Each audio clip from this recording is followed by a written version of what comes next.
The disappearance of the Flannan lighthouse keepers. As a lighthouse keeper, work can be dangerous, and in emergency situations, help is often too far away.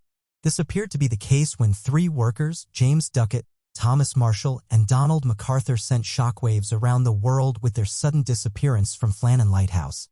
The disappearance was brought to light when a ship called Hesperus set sail for Eileen Moor. As previously planned, Captain James Harvey was delivering a relief lighthouse keeper to Flannan Lighthouse. However, on arrival at the lighthouse, he realized something strange was going on. The flagstaff had no flag, all the provision boxes had been left on the landing, and none of the 3 lighthouse keepers were there to welcome the ship. Even when Harvey sounded a whistle and shot a flare to try to catch the lighthouse keeper's attention, the island remained silent. Joseph Moore was sent on a boat to investigate further. According to reports, he experienced a sense of foreboding coming up to the lighthouse. When he arrived, he found the entrance gate and main door closed, beds unmade, clocks stopped, and no sign of the lighthouse keepers in the lighthouse or on the island. Moore reported this back to Harvey, who immediately sent a telegram to the Northern Lighthouse Board stating that a dreadful accident had happened at the Flannans where 3 keepers, Duckett, Marshall, and the occasional, have disappeared from the island. Robert Muirhead, a Northern Lighthouse Board superintendent, was tasked with setting up an official investigation into the incident. On arriving, Muirhead focused closely on the ropes strung along the island. From this, he theorized that in the middle of a storm the men had gone down to the rocks and while doing so had been swept away. Muirhead's theory that water took out the 3 lighthouse keepers seems credible. Firstly, looking at the geography of Eileen Moor, the caves on the west would have been flooded by water in high seas or storms, and this water would then explode out with considerable force and cause the type of wall of water that could have swept the 3 lighthouse keepers away. The island was known to have experienced its share of storms. Duckett had experienced his dislike of the dangerous weather to his family before, and the construction of the lighthouse took 2 years longer than planned due to delays caused by rough seas and harsh weather. On the island, there was evidence of recent storms as the iron railings of the trolley tramway had broken in several places and the box containing the ropes had vanished despite having been firmly anchored into a crevice. One thing Muirhead could not explain was why 3 experienced lighthouse keepers would risk going out in stormy weather conditions. This question was answered when James Love's research on the mysterious case unveiled that Marshall had previously been fined 5 shillings for equipment that had been washed away in a gale. Love used this fresh piece of evidence to strengthen Muirhead's theory. It was the fear of having another fine imposed for washed-away equipment that led the men to leave the lighthouse and go to the rocks. Love argues that MacArthur had stayed in the lighthouse, but seeing danger approach, the other 2 keepers had rushed out without his coat to warn them before also being swept away. With Love's modifications, Muirhead's theory sounds plausible. However, it still could not answer why Moore found the entrance gate and main door closed when arriving at the lighthouse. If the 3 lighthouse keepers were in a rush, they surely wouldn't have had time to lock up the lighthouse, particularly if they thought they would soon be returning. The theory also fails to explain the log entries supposedly written by the 3 missing lighthouse keepers. These log entries hint that unusual events were taking place before their disappearance. Marshall writes of severe winds the likes of which I have never seen before in 20 years. That left Duckett very quiet and MacArthur crying. Given the men's experience in marine work and MacArthur's reputation for brawling, this behavior seems out of character. Log entries on the 13th of December mention a raging storm that left all 3 men praying, which is puzzling as they would have known they were safe in a secure lighthouse structure far above sea level. Even stranger is that no storms were recorded during these dates. This has led some to believe paranormal activity was taking place on the island. Eileen Moor has a history of unsettling accounts. Its chapel was said to move even the most non-religious person to worship and rituals, such as circling the building on your knees. Herders would never dare allow their sheep to graze overnight because they believed the land to be haunted, and there were tales of sightings of strange creatures such as giant birds and little men. Some say that this paranormal atmosphere might have led the 3 light keepers to madness. Known to be a volatile man, might have been sent over the edge and murdered the other 2 lighthouse keepers and then taken his own life. All the 3 men might have decided to flee the island and seek greener pastures.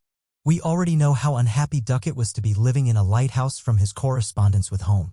Despite nationwide speculation, there is still no perfect solution to answer what happened to the 3 lighthouse keepers who disappeared on Eileen. Mystery airships 1896 to 1897, almost a decade before the Wright brothers' first flight, numerous sightings of strange, cigar-shaped UFOs were spotted across the United States. Starting in 1896 and continuing to 1897, these mystery airships were bigger and faster than anything else known at that time. The first sighting was reported in the winter of 1896. A light was seen slowly moving through the Sacramento night sky on November 17th, with otherworldly sounds being heard as it passed overhead. The mystery light reappeared on the evening of November 21st and then subsequently seen over more than half a dozen cities, including San Francisco and Oakland, and viewed by hundreds of witnesses. Not long after, more unidentified airships would be seen.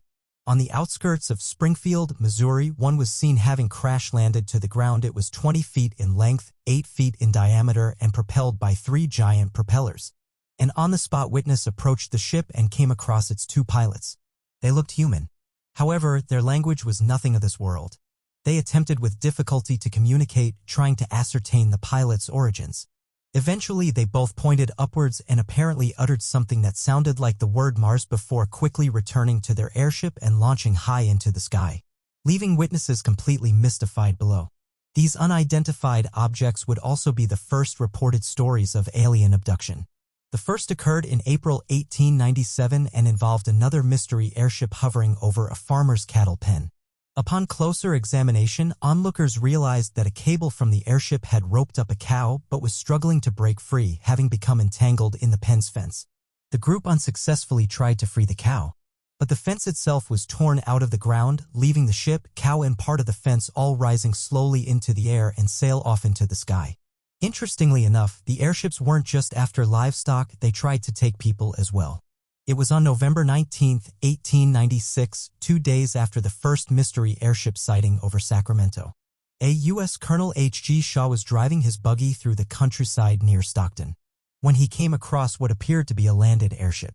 Shaw described it as having pointed ends and a silver exterior without any features aside from a rudder for steering. The ship was about 150 feet end to end, 25 foot in diameter. Suddenly, to Colonel Shaw's amazement, 3 slender, 7-foot-tall extraterrestrials exited the craft, all emitting a strange warbling noise. The beings reportedly examined Shaw's buggy before attending to Shaw himself, deciding to physically force him into their craft. Luckily, the stocky, well-built soldier was physically superior to the thin, lanky beings, and the aliens soon gave up, fleeing back to their ship and quickly speeding out of sight, leaving Colonel Shaw baffled below. Disappearance of Ravel Balmat. Last seen in 1994, Ravel was a 22-year-old professional dancer and model. She led a double life, however, that she kept hidden from her closest friends and family. Ravel was also a casual escort, but according to some reports, Ravel had started doing this in order to save money for a trip to Japan that would further her professional dancing career. The last person believed to see Ravel alive was Gavin Sammer. He claims that he had won $150 at a casino that night, which he decided to spend on a woman. When he called the agency that Ravel worked for, he gave a fake name. Thankfully, the agent did its due diligence at that point and noticed that the name Gavin gave was not the name his phone was registered to. When they called him back and told him what they found, he conceded and gave his real name. Gavin Sammer claimed to have had a girlfriend at the time, which may have been his reason for giving a fake name. Sammer claims after their appointment, he drove Ravel to the Red Tomato Inn and left her there. There are no witnesses to corroborate this. Around this location, Ravel's last known location, her makeup bag, keys, and 1 shoe was found. Ravel's body has not been recovered. Sammer remains the #1 person of interest when he is interviewed. Seymour spent about 15 years living in Tasmania as a recluse, until 2018 when he pleaded guilty to old theft charges. Strangely, years later, another person close to Seymour suffered a sudden death. In April of 2020, he was arrested for assaulting his former roommate. He was accused of committing violation offenses against her will, but the charges were dropped when she passed away tragically in an explosion in her apartment. Though this does not prove motive, it does seem too strange to be a coincidence.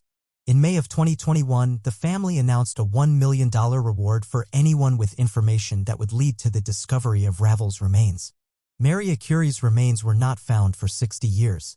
Ravel's family hoped to have some closure before then. They have already waited 26 years in the dark, and sadly both of her parents passed away without ever finding out what happened to their daughter. The pensioner who vanished.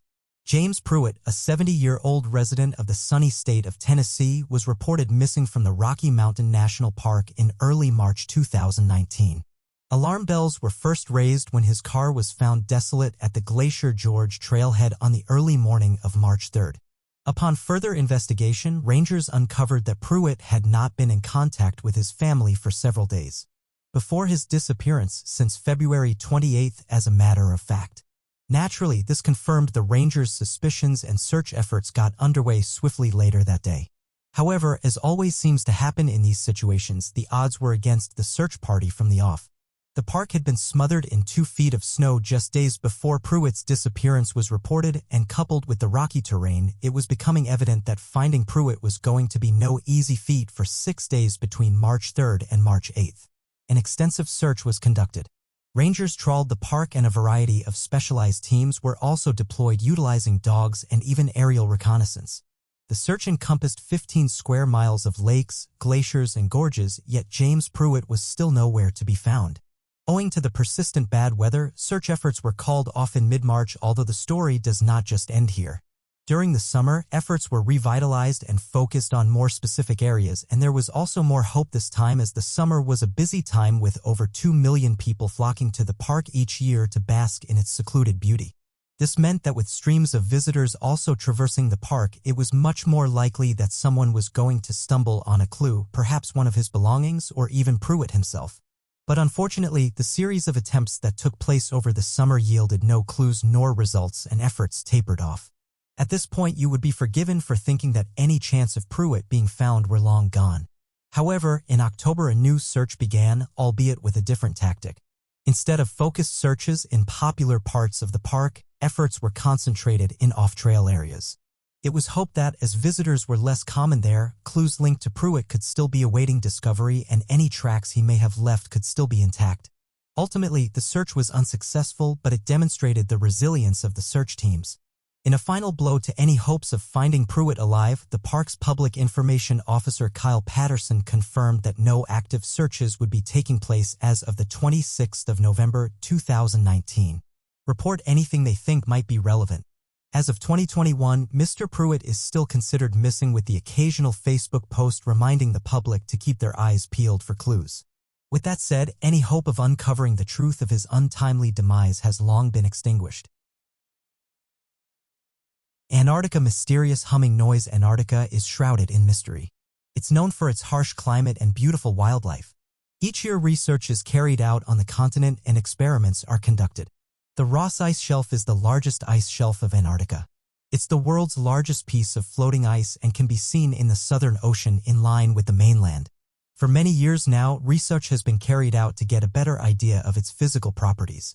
Scientists had placed over 30 extremely sensitive seismic sensors under its snowy surface to monitor vibrations between 2014 and 2017, but something was picked up that left them looking for answers. Testimonies and video footage show that a mysterious humming sound can be heard. This noise was created by the structure itself. It was confusing, however, because there was nothing around that could be giving off these noises. After all, these sensors were embedded inside thick blankets of snow. Researchers in the region have suggested it could be the ice sheet that's creating the mysterious hum. However, as of today, the noise remains a mystery. Linda Arteaga. A 53-year-old woman by the name of Linda Arteaga disappeared in the thick, ruthless, and unkind woods of Arkansas, where the elements reign supreme.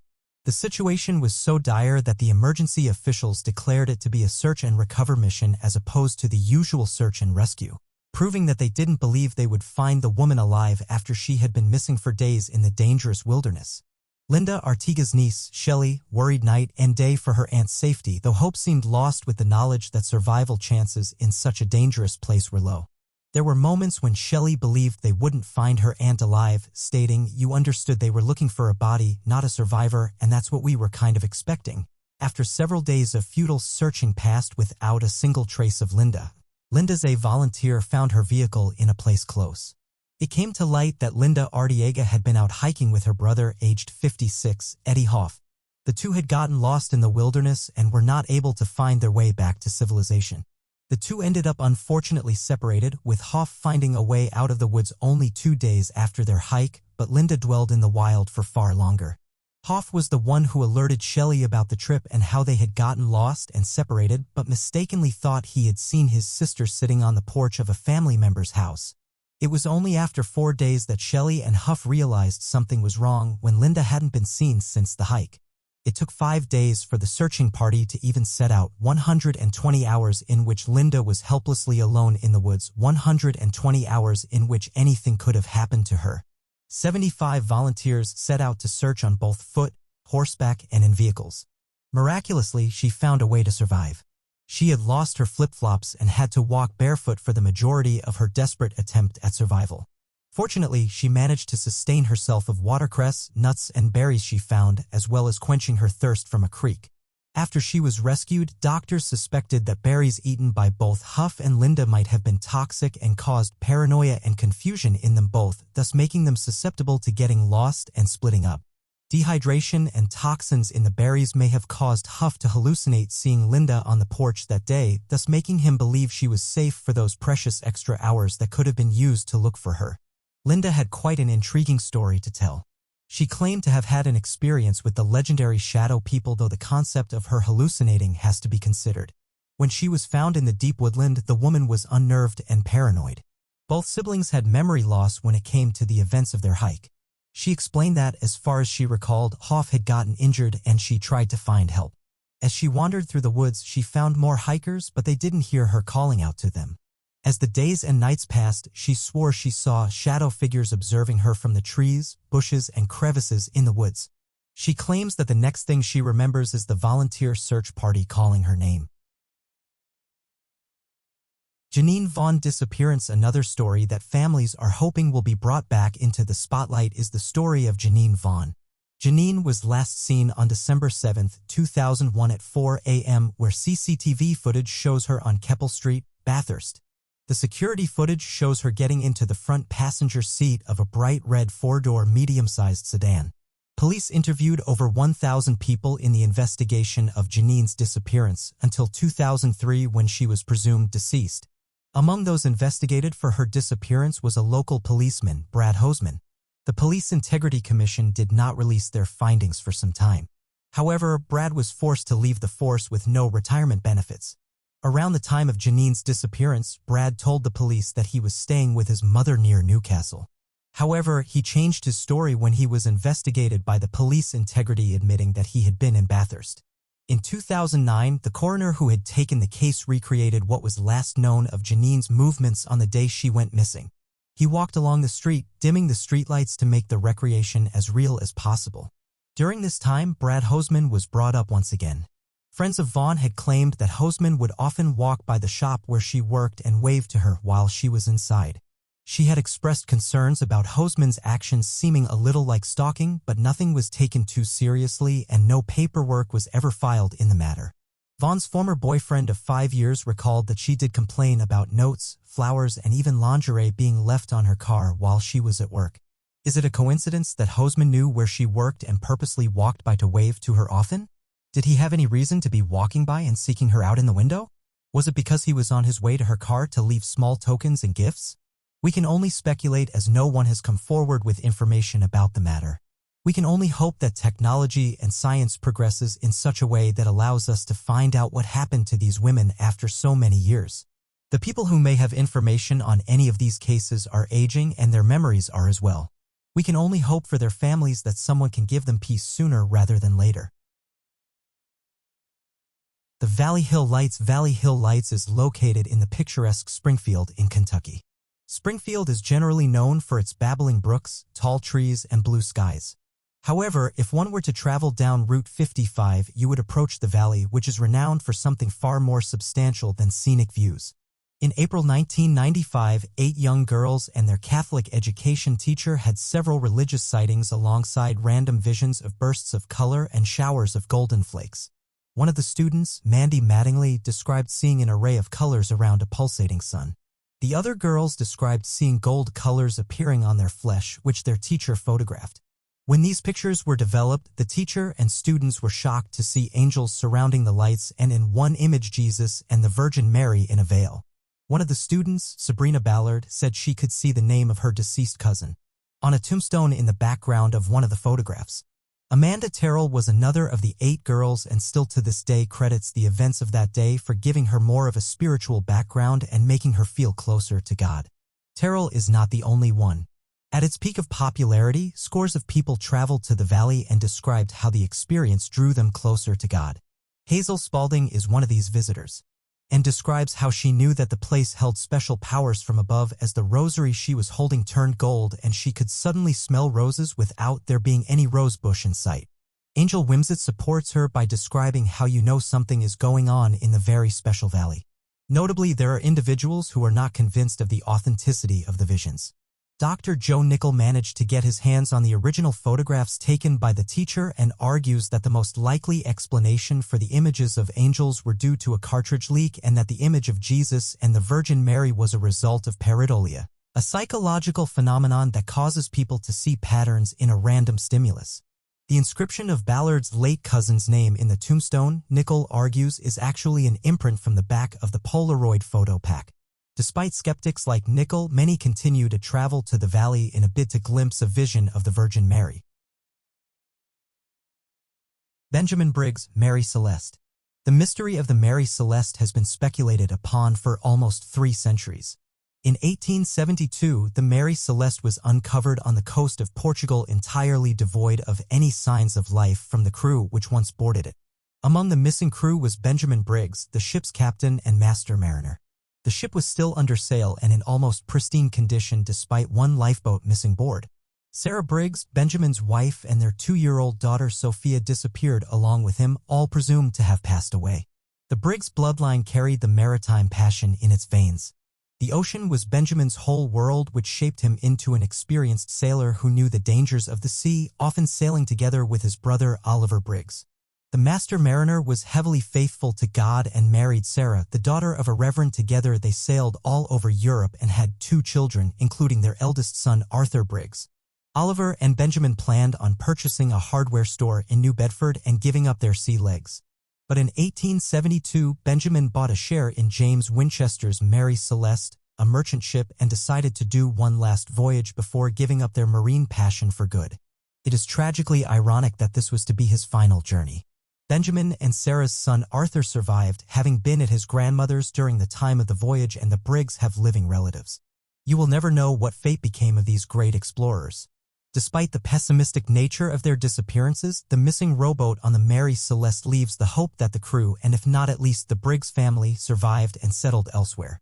Perhaps the Corte Real brothers let go of their noble bloodline and chose to live amongst the natives of Labrador. Maybe Roald Amundsen found something extraordinary and unimaginable in the skies as he flew over the Arctic, or perhaps they simply perished in the dangerous circumstances of their journeys. Whatever your theory may be, it changes not the fact that we may never truly get the satisfaction of uncovering what happened to these great men, but we can keep their memory and achievements alive. Bruce Pike disappearance. Bruce Pike disappeared in Yellowstone National Park on August 2, 2006. The disappearance of Bruce Pike is perhaps the most mysterious disappearance.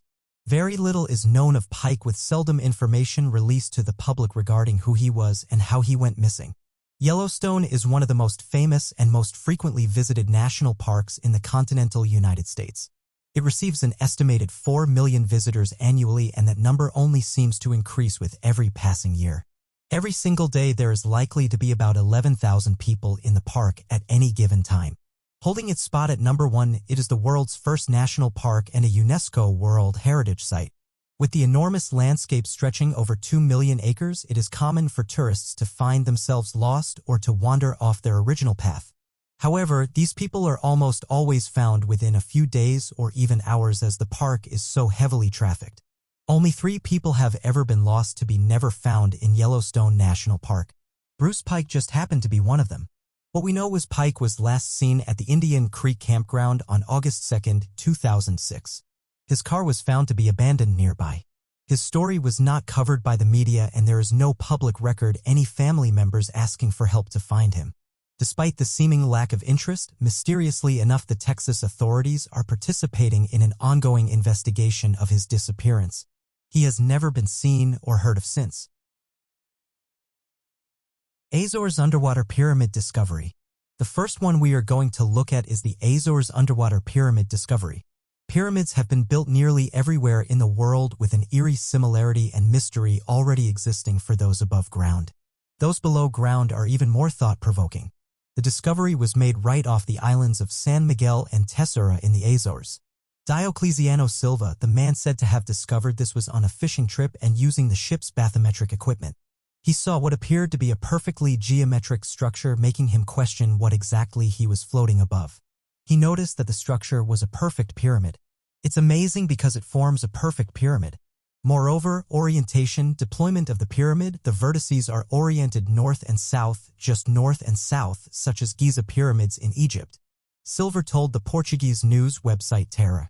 The pyramid is very obviously not a natural formation. The pyramid's age is supposedly 12,000 to 20,000 years old, dating all the way back to the last ice age, but little research has been put into the pyramid itself. Interestingly, the Portuguese Navy has dismissed the pyramid as a seamount based on old sonar readings in the area. Has actually gone to the site to check what this occurrence is truly all about. One of the admirals of the Navy, Admiral Fernando Pires, commander of the maritime zone of Azores, says there is not enough information about the pyramid to say what it really might be. He says that at the time the probes would be a danger to navigation and find nothing. Pires also says that the Navy is not ruling out the fact that this entire structure could have been caused by a volcanic eruption, making it a regular underwater land structure. However, no such research has been conducted and further probes have been shut down. There are no civilizations local or even remotely nearby the area that were traditionally pyramid-building societies. Archaeologists that did have the opportunity to excavate the area found an epigraph from Roman times, Carthaginian sanctuaries, cave art, and megalithic structures. Due to governmental decisions and the Navy's overall skirting of the issue, it's probably a good idea for researchers to accept their answer of this simply being a volcanic underwater structure. Google AI learned to keep secrets from humans. Robots learning to communicate in secret codes that we cannot understand is a frightening concept, one that many would say is the start of a potential robot uprising or end-of-world-themed movie. What is more frightening, however, is that companies are actively encouraging these secret, whispering robots. This is a somewhat terrifying concept, though inarguably a huge breakthrough in cryptography. And with a rather impressive experiment at that. Until this 2016 experiment, AI was not deemed successful with cryptography. Researchers with Google Brain told two smart computers to speak to one another in secret, have each other know what they are saying, while keeping the message hidden from a third smart computer in a paper entitled, Learning to Protect Communications with Adversarial Neural Cryptography. The AI named Alice, Bob, and Eve were assigned these various roles. Alice had the original text or the secret. She had to encrypt it, make it appear as nonsense, and send it to Bob to understand and read, all without letting Eve in on the secret. Eve was aiming to recreate Alice's message with as few errors as closely as she could. Alice was not given any set encryption method to use, simply assigned the task. The AI were partially successful to begin with, and the Bob and Alice figured out the encryption and could communicate clearly with one another through the shared key. Though Eve was puzzling it out along the way too. After 10,000 attempts, Bob and Alice were able to thwart Eve's efforts at cracking the cipher, and by 15,000 she was no longer proficient in cracking the code. Bob and Alice were able to share encrypted information with one another through odd, unexpected techniques, certainly not techniques that would have been human-generated. Researchers have deemed the key to these AI neural networks maintaining their secret is placing a great deal of value on security. These robots prove that someday AI will be able to communicate and function in a way that hides information not only from one another, but from us humans too. Picatrix. Even though many mysterious books have originated from the West, just as many magical books have come from the East, this was such with a book called The Picatrix, which is a 10th century 400-page book all about magic and astrology. The original Arabic translation of the title is The Goal of the Wise or The Aim of the Sage. The supposed author was named Aslam al-Majridi, who was an Arab Muslim astronomer, chemist, mathematician, economist, and scholar in Islamic Spain. When he was not excelling in multiple disciplines, he spent time compiling together law from earlier texts. Together in total, he claimed to have used the information from over 200 books over a 6-year period. Although he wrote the original text in Arabic, it was translated into Spanish by the court of Alfonso X of Castile in the 13th century and then later into Latin. Inside the pages, many astrological magic, potions, spells, philosophical passages, and even electoral rules are contained. Talismans, amulets, and images are used to emphasize many of the points made. And even though the book is heavy on the magic, it stored many useful elements that would influence a great deal of culture. Even after all this time, the book still influences a direct part of what remains dominant in popular culture today. There's a part that emphasizes actualizing the will through hidden or occult forces as a major theme, otherwise recognized today as the art of manifestation. Whatever you desire shall come about. Whatever he seeks from the Lord with whom he interacts, he will obtain. They requested their desires and fulfilled them. Those phrases from various translations come directly from the text and repeatedly emphasize the need for the user to have faith and trust the process. But everything in this book isn't always for the good. While early spells are for rather innocent purposes, like making two people fall in love with each other, later in the book it shows how to destroy an enemy. Everything in the book is also underscored by the author repeatedly swearing the reader to secrecy. Could these magic spells and practices be more powerful than we might realize? Regardless of whether you adamantly believe in magic, science, or both, the Picatrix has made a significant impact on culture throughout the Renaissance era. Perhaps it might make an even greater impact in the future. For now, it's just an unexplained mystery. Sir Victor Goddard and the Time Slip. The skies are a wondrous place, and ever since man evolved, we've dreamt of being able to fly. Of course, this is now possible, and thanks to the technological advancements in aircraft, being able to fly has meant that human eyes have seen things that we should not necessarily have seen. If you've ever been to Scotland, you'll know that its impressive landscapes and sprawling greenery can be extremely relaxing and very picturesque to fly over. But for one man in 1935, his routine flight over the Highlands became a little strange. When Commander Victor Goddard was conducting a routine aerial inspection of a disused World War I Air Force base at Drem near East Lothian, the base, which was dilapidated and had not been used for years, appeared to be being used as a farm. A day or two later, Goddard flew back towards his own base.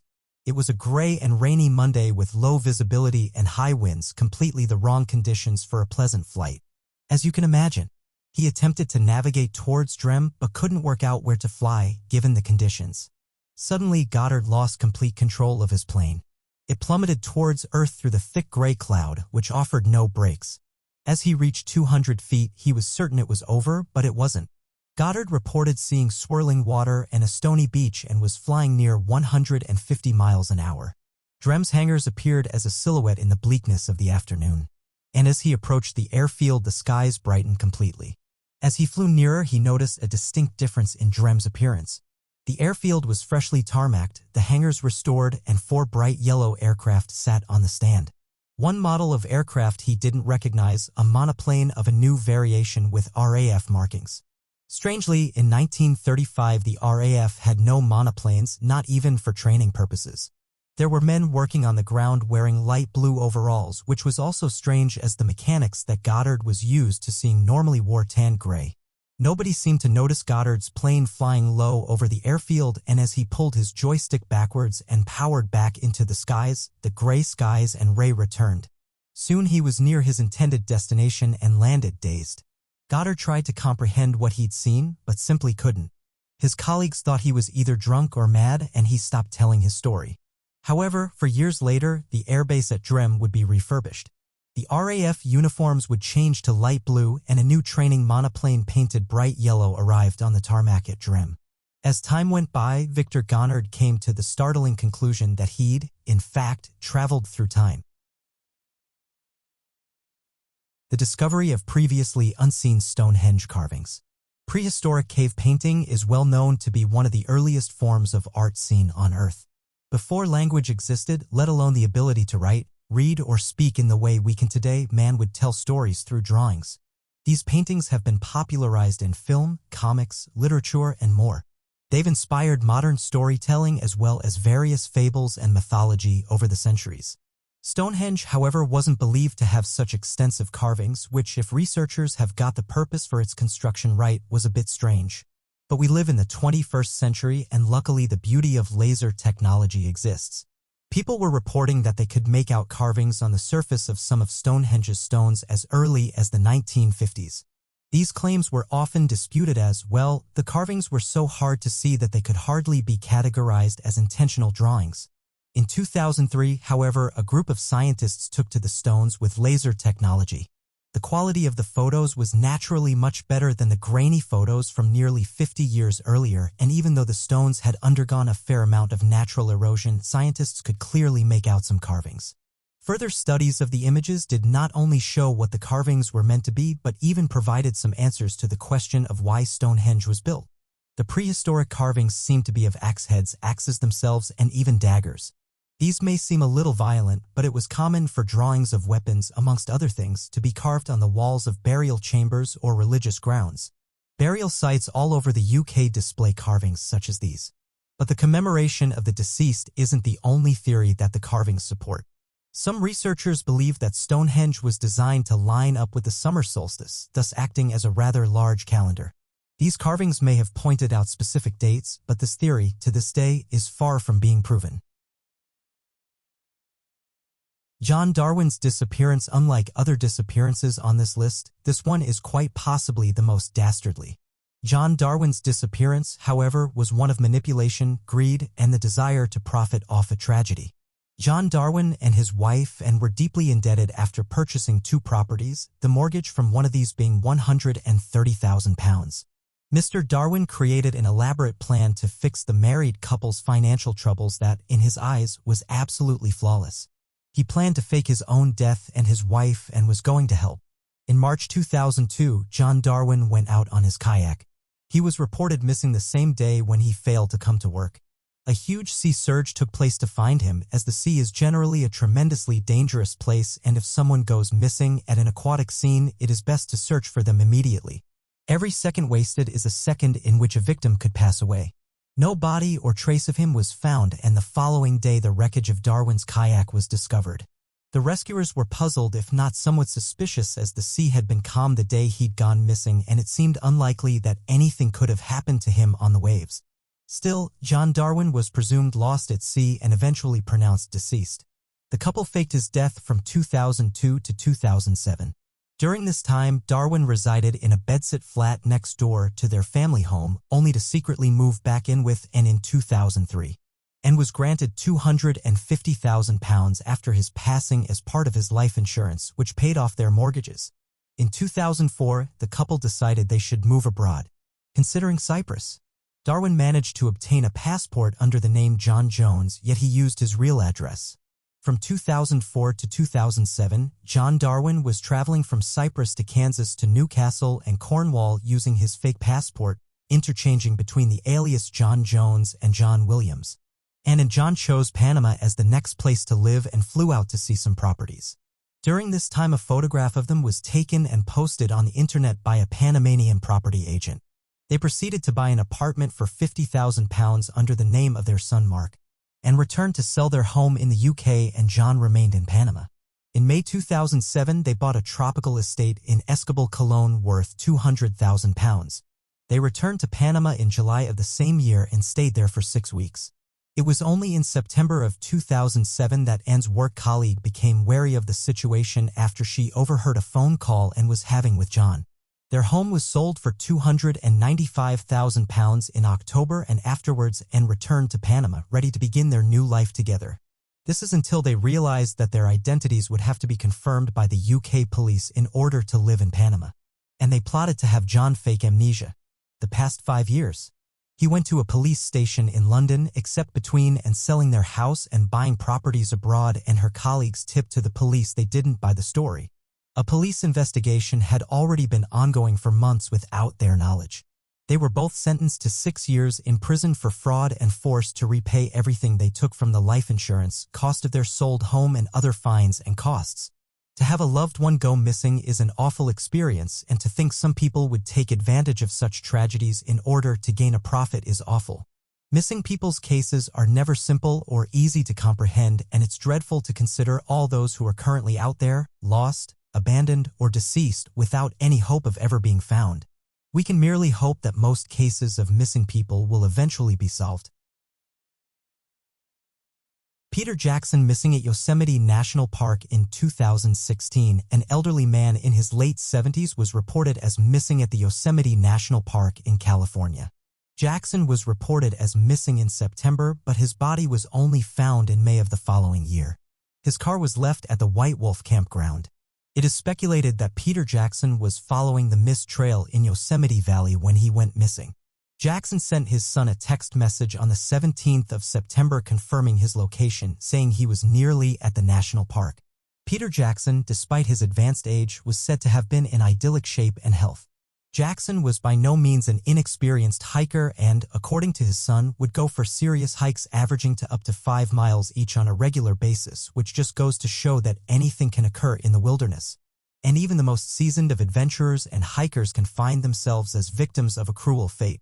Investigators and those involved with the search for Jackson claim that he most likely left the White Wolf campsite for a simple hike when he disappeared, but due to unfortunate circumstances he ended up becoming lost in the wild.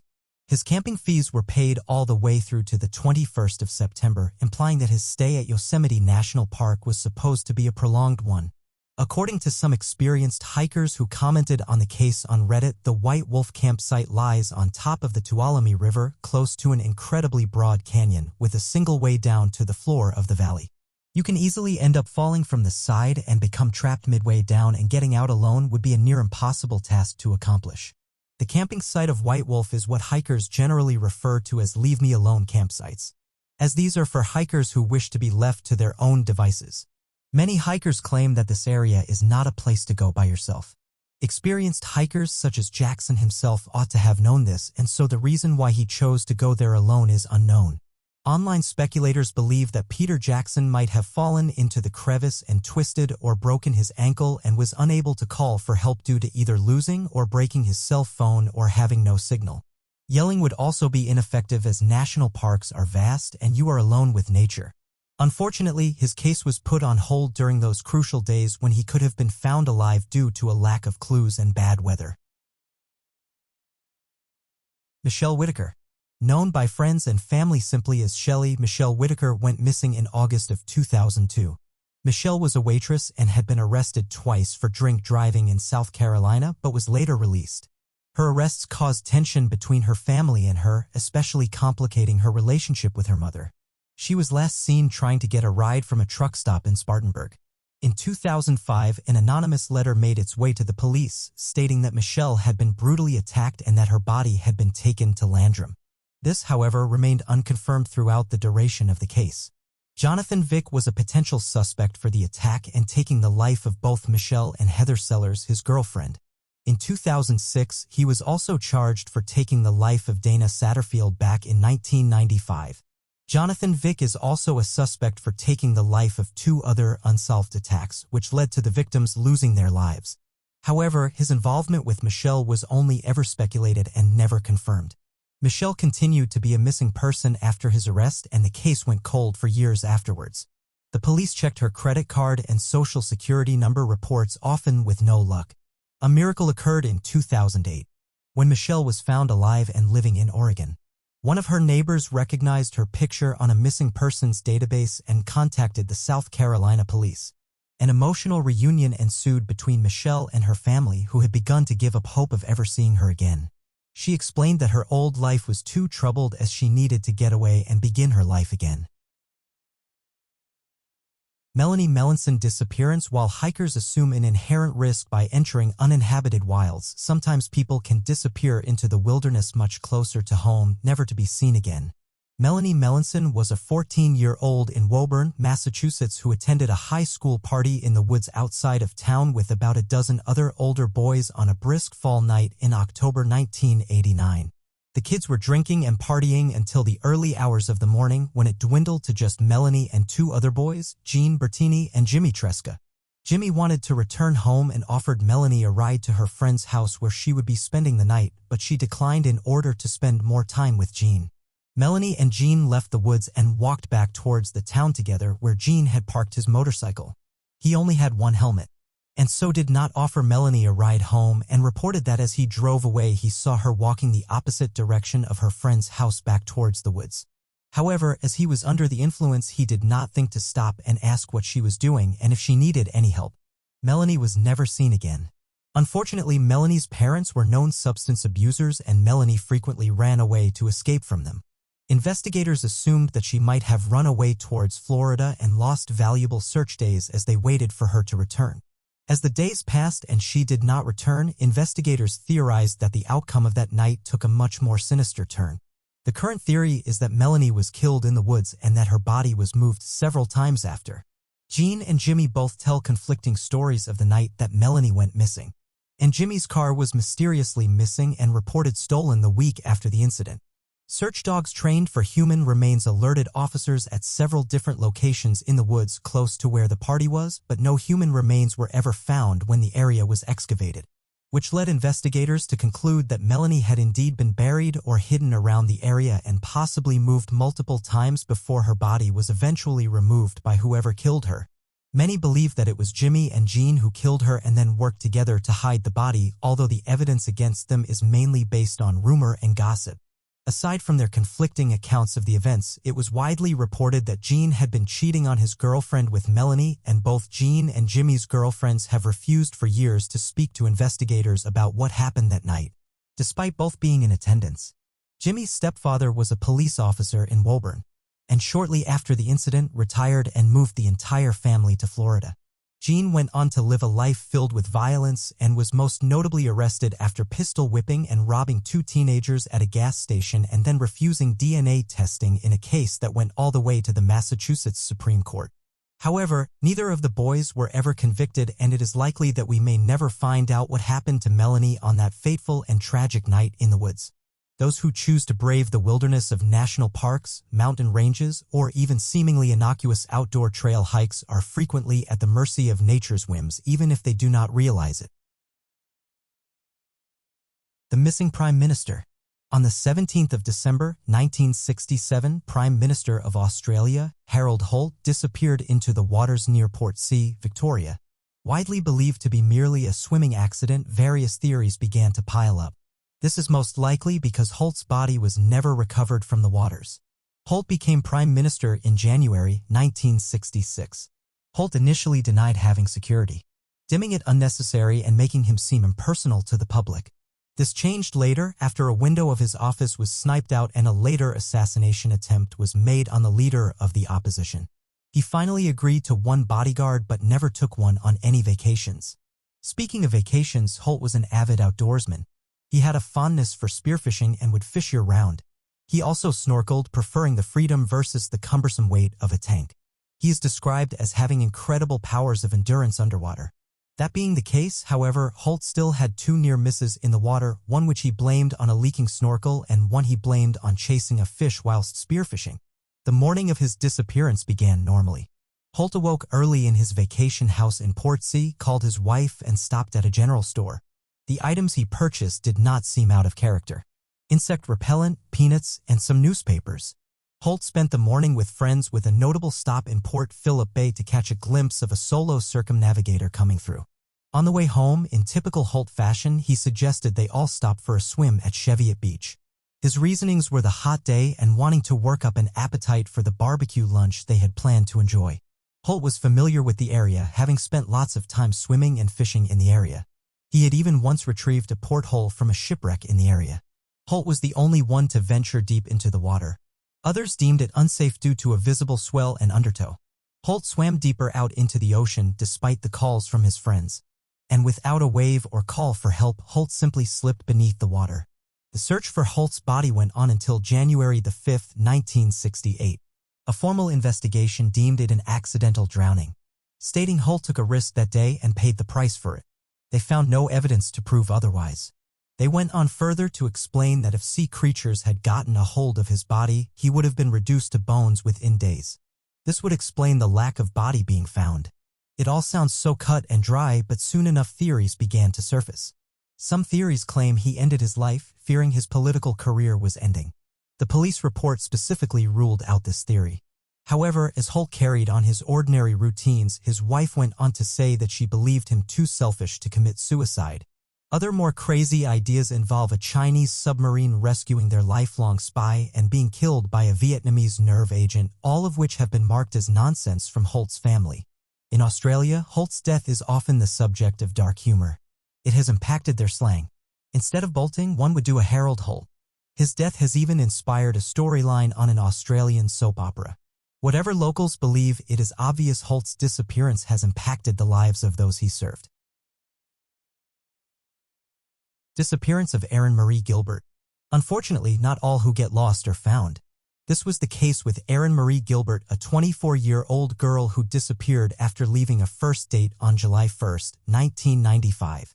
Erin, who would now be about 49 years old, was 5 feet 5 inches, 145 pounds, with brown hair and hazel after a night out on what was supposed to be a date at the Goodwood Forest Fair. Erin had moved from San Francisco, where she lived with her father, to Alaska, where she stayed with her sister Stephanie and her husband and 2 children.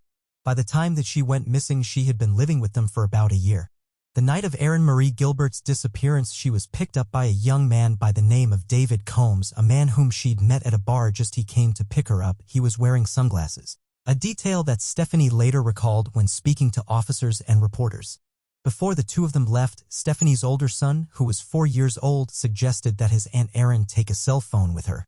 However, Erin decided not to and left with David Combs. Erin and her date drove an hour to the Goodwood Forest Fair. Witnesses recalled seeing them at a beer garden until around 6 p.m. when they left together. David Combs, who was later interrogated about Erin's disappearance, told the rest of the story that when the two walked to his car, it turned out that it was not starting. He left Erin with the car, telling her he would walk to a friend's house to find help. After 2 hours of walking, however, he did not find the house and returned to his car alone with Erin gone. David Combs told authorities that he thought she had just gone back to the fair. He tried the car this time, it worked, and he then decided to go back and search for Erin until around 1 a.m. However, he did not call Stephanie about it until 7 a.m., which was odd. Although Stephanie said that she would not have heard if Erin had come home at all due to the nature of the house, she checked her bedroom and found there was no evidence of her having returned. Police and investigators continued to search for her, as did the family. They went back to the fair to search for her, but nothing was found. Now, over 2 decades later, there is still no new information regarding Erin Marie Gilbert's disappearance. Although the family is no longer convinced that she may still be alive, they are still searching for answers. Disappearance of Jared Negret. Jared Negret was a 13-year-old Boy Scout who has not been seen since July 19, 1991, when he was separated from his troop of climbers in the San Bernardino National Forest. Tragically, the expedition was Negret's first overnight backpacking trip with the Boy Scouts as an inexperienced climber and described as being slightly overweight. Climbing to the summit of the 11,500-foot mountain was a tough task. Negret grew tired at about 1,000 feet from the top and was told to remain behind while the others completed the hike. However, when the troop returned, Negret was nowhere to be seen. The troop leader immediately led the 5 other scouts back to the base camp and then hiked about 5 miles in the dark to get help.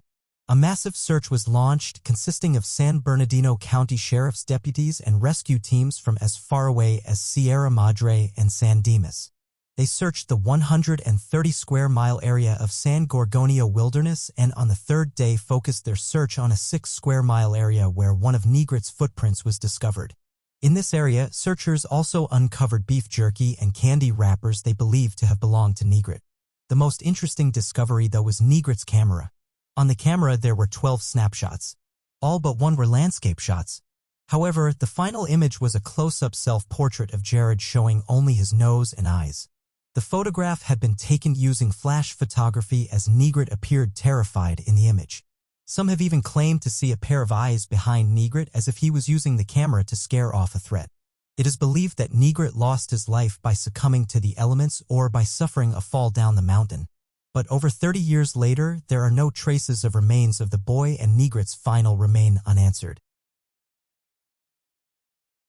The unexplained disappearance of Larry Jeffrey. On May 28, 1966, a young 6-year-old boy named Larry Jeffrey vanished from the Humboldt-Toyabe National Forest in Nevada. He was wandering with his brothers near the peak of Mount Charleston, just a quick drive from Las Vegas at a 12,000-foot elevation. He happened to wander off from his family and was never found.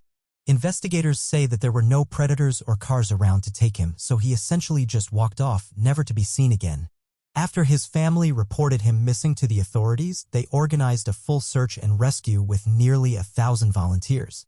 Even the National Guard assembled to assist in the search for the boy.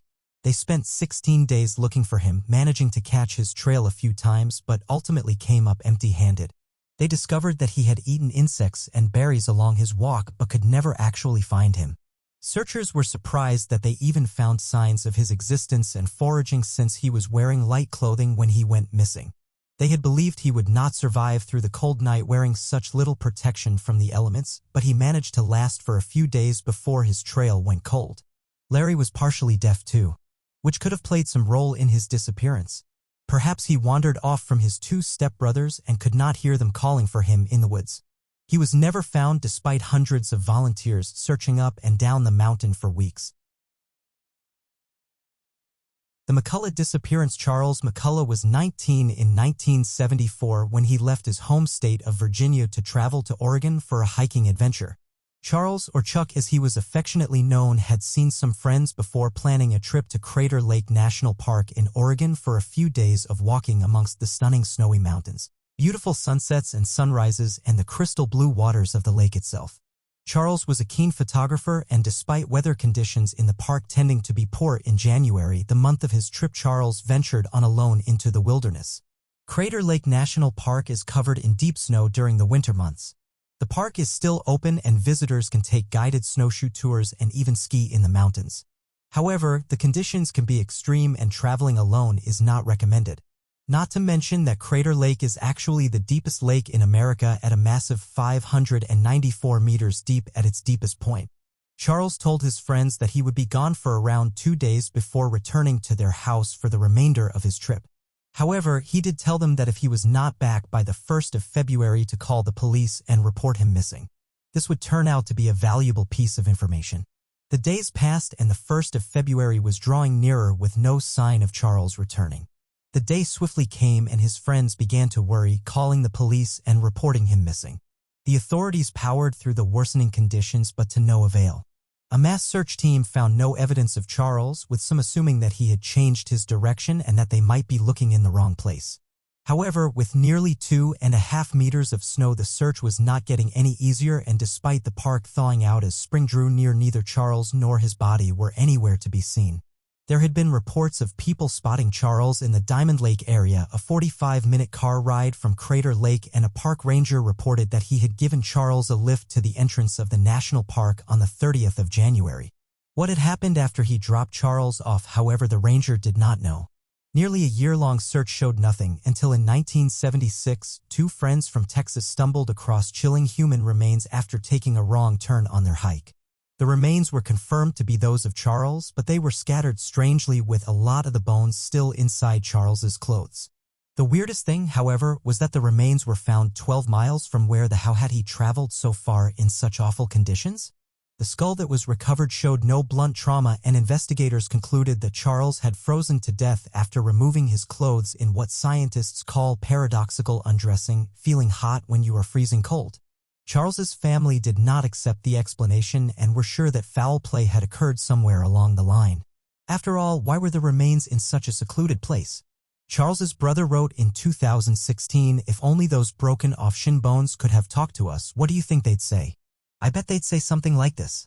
I hitched a ride with this creepy guy who stole my camera equipment and money and shot me in the head. Then on a clear day in the dead of winter, he hauled my body into the remotest part of Crater Lake, took my shirt and boots off, and set me up on a log and left, figuring the animals would destroy the evidence by spring." The unsolved disappearance of Bessie and Glenn Hyde. On November 18, 1928, Bessie and Glenn Hyde set out for their extended honeymoon, where they planned to float down the rapids of the Colorado and Green Rivers for a few weeks. They said goodbye to Ellsworth and Emery Kolb, two brothers that were also spending time in the area. The couple departed on their boat to begin their exciting adventure, but they were never seen again. It has been nearly 100 years since the Hyatts embarked on their honeymoon and mysteriously vanished. Colorado River guides still tell ghost stories about the couple's disappearance when sitting around campfires because no one knows what happened to them. Although they were on an adventure honeymoon, it didn't take long for their family to notice that something was wrong and then soon contacted the authorities. Glenn's father launched a search on December 6th. They were not even considered overdue at their final destination in Needles, California, but his father somehow knew that something was wrong. On December 19th, the flat-bottom boat was abandoned and discovered floating in the river by a search plane. It was discovered about 3 weeks after their initial disappearance and was located around river mile marker 226. The boat was in perfect working order with no signs of destruction or overturning. There were also no clues signaling what could have happened to the couple. Interestingly enough, the Hyde's gear and supplies were still found aboard the boat, securely strapped in and undisturbed. Authorities even found a camera on board with their last picture taken around River Mile 165 around November 27. Search teams and investigators had trouble with this case because there were no signs of disturbance, technical difficulties, violence, or tracks leading away from the river. It was as if the couple simply vanished into thin air. Bessie did make a note in her journal, though, that they cleared River Mile 231, leading many to believe that they had at least made it past Mile 226, Diamond Creek, where they set up camp for a night. Additionally, Glenn was an experienced boatsman, having spent years operating and handling river rafts before their trip. He was considered an expert boat builder and managed their raft entirely on his own. He spent much of his life aboard rafts on the Snake and Salmon Rivers in Idaho. Although he was not a professional captain or entirely familiar with the surrounding area, he was not an amateur at risk of making simple yet fatal mistakes. The leading theory for their disappearance was that the journal was self-sabotage because the couple felt massive amounts of pressure from their friends and family. They intended to set a record for the speed and duration of their boat trip through the Grand Canyon. Plus, Bessie would become the first woman to boat the entire way through successfully. This pressure to do well and succeed could have caused them to either make mistakes or purposefully fail themselves. However, authorities found no evidence on the boat or surrounding areas to support this theory. One historian believes that they were most likely swept overboard when their boat hit one of the many submerged rocks in the rapids that lie near Mile 232. The granite rocks often capsize and damage ships, causing many accidents every year. The Hyde's boat, however, shows no sign of distress or damage from stones. In 1971, an older woman was sitting and announced she was the long-lost Bessie Hyde, having escaped the canyon after taking the life of her abusive husband Glenn. After authorities contacted her, though, she recanted the statement and denied ever having said it. Famed river rafter Georgie Clark was speculated to be Bessie after she passed away in 1992, and authorities found some documents like Bessie and Glenn's marriage certificate in her possession. There were even skeletal in 1976 that people assumed were Glenn's. However, it was proven by the University of Arizona to be a different man. There have been strange stories and theories surrounding the couple ever since they first vanished in the late 1920s. Their story has inspired many writers and artists, spawning novels, a musical, and even an episode on Unsolved Mysteries. To this day, no one knows what happened to the Hydes, and we most likely never will. Tunguska event. Russia is known for being a powerhouse and being home to some of the greatest nuclear power on the planet, but this power has caused various issues for the country. One interesting case happened back in 1908. On the morning of the 30th of June, 1908, a large explosion occurred near the Tunguska River. This terrifying explosion over the hardly populated region of eastern Siberia erased around 80 million trees. Whatever this explosion was ripped through the area with ease and caused a massive amount of damage. The large majority of the trees have been wiped of its branches. It's also said that around 3 people died in the event. When it comes to the reason behind this famous incident, various theories have been put forward, the majority of which people can't seem to agree on. One of the most accepted theories is that a meteorite caused the destruction of the area. Interestingly, scientists and researchers have classified this as an impact event even though no impact crater or objects have ever been discovered, something that's led people to look at alternative theories to explain the mysterious event. Scientists, however, have stuck to the meteorite story and say that the object that caused the damage would have been large. They suggested that the object disintegrated at around 5 to 12 miles in the sky. Back in 1908, when this incident happened, science was not at the level it is now. Due to this, researchers at the time had limited instruments.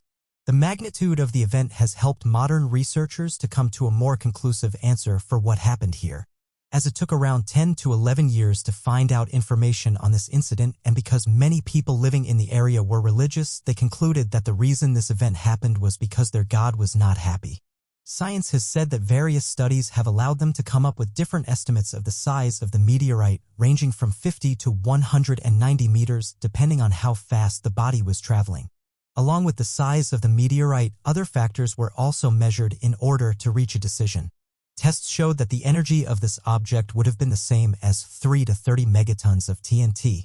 More than 100 years after the event, only a few clues remain. For such a large event, it's left behind no clue whatsoever. Interestingly, researchers have said that much larger events happened in Earth's history, but this event is considered one of the largest impact events ever recorded in the history of the Earth. Today, after more than 100 years of the event, scientists still believe there is something we are missing. One NASA scientist said the following about the event. A century later, some still debate the cause and come up with different scenarios that could have caused the explosion. But the generally agreed upon theory is that on the morning of June 30, 1908, a large space rock about 120 feet across entered the atmosphere of Siberia and then detonated in the sky. The man left ashore. September 8, 1863, a man was found ashore on the beach of Sandy Cove with both his legs amputated. The man was taken in by the local Acadians who gave him the name Jerome. He was mute. The locals helped him out of Christian charity, but due to the lack of communication and his severe disability, all his decisions were made for him and he was unable to speak for himself. Jerome lived for 42 years with the Dedier-Como family. Zabeth Dedier took care of him and nursed him, and he became an honorary member of their family, even watching the Como children grow up. His life with them was simple, for his amputation made it impossible for him to be independent or to do manual work most men did. He would wake up, stare out the window, or go into the sun in the summer and eat meals with the family and sleep. Jerome passed away in 1912 and was buried in the Catholic cemetery of Medigan along St. Mary's Bay in Nova Scotia. Decades passed and various individuals claimed they knew who Jerome was. Many believed the man to be Italian, perhaps a mutilated nobleman who kept his silence to save himself from political rivals. Another theory was that he was an Italian naval officer injured on board and cruelly abandoned by his crewmates. Those who cared for him claimed he would sometimes utter Columbo and Trieste, further proving that he was Italian. Some, however, believed him to be Jeremiah Mahoney, an Irish immigrant who emigrated from Ireland to escape his family. Theories were abundant. Another theory claimed him to be Gamby the Frozen Man. Gamby was found in 1859 on a logging trail in New Brunswick and cared for in the parish of Chips. His legs were amputated due to gangrene in the spring of 1861. The taxpayers of the village paid to have the man removed in 1863 because caring for him was too expensive. They believed Gamby to be Italian. The sequence of events and similarities in the story makes many people believe Gamby and Jerome to be the same person. Jerome never spoke enough to reveal the truth about himself. The firefighter and the ghost from the native Indians who settled on the plains to the unstoppable machine that was westward expansion. States such as Indiana have a rich history. Whilst aesthetically stunning, some consider Indiana rightly or wrongly to be a little, well, forgotten.